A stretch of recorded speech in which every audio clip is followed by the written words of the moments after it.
So I grew up a huge fan of basketball, and a long time ago, as we're right in like this March Madness season, a long time ago, I went to watch Steph Curry in Detroit at the Ford Fieldhouse. It was Davidson, Kansas. It was the Elite Eight. I remember watching Steph Curry. He's like a superhero, right? Like he's playing. I'm a few years younger. Just watching him, I'm like, I look up to this guy. He's amazing. And Steph Curry, you'd think it's like all flash, right? Like this guy's amazing. He's like the best player in college basketball.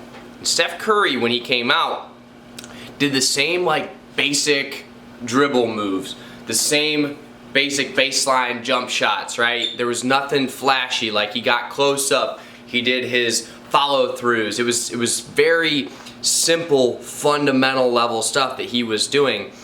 And you watch Steph Curry today, he's 35 years old.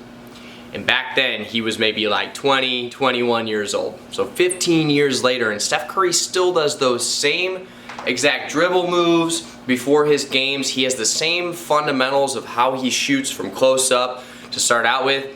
You'll also see Steph Curry making half-court jumpers like it's nothing. He didn't start out that way. He mastered the fundamentals, and then he took it to the advanced. So this applies to a lot of different concepts as you're thinking about building your skill set, right? So I apply it to nutrition and saying like, look, there are fundamentals inside of nutrition and then there's advanced concepts, right? A lot of people when they're first getting started and trying to make a change, they're like, what supplement should I be taking? Or, what kind of diet should I be looking at?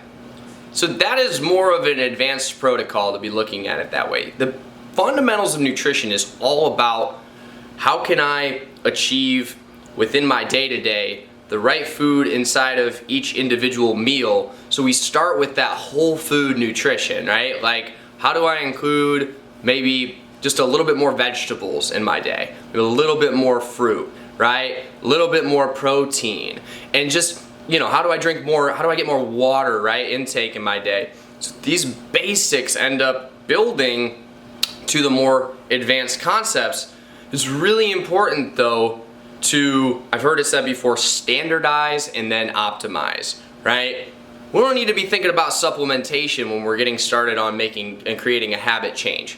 A habit change is something that we have to start at a very baseline fundamental level on and say, okay, what's the smallest thing, the smallest victory that I can achieve today that's gonna eventually lead to that goal that I'm ultimately trying to get to. So that's just kind of a little bit about fundamentals versus more advanced concepts and a story about it.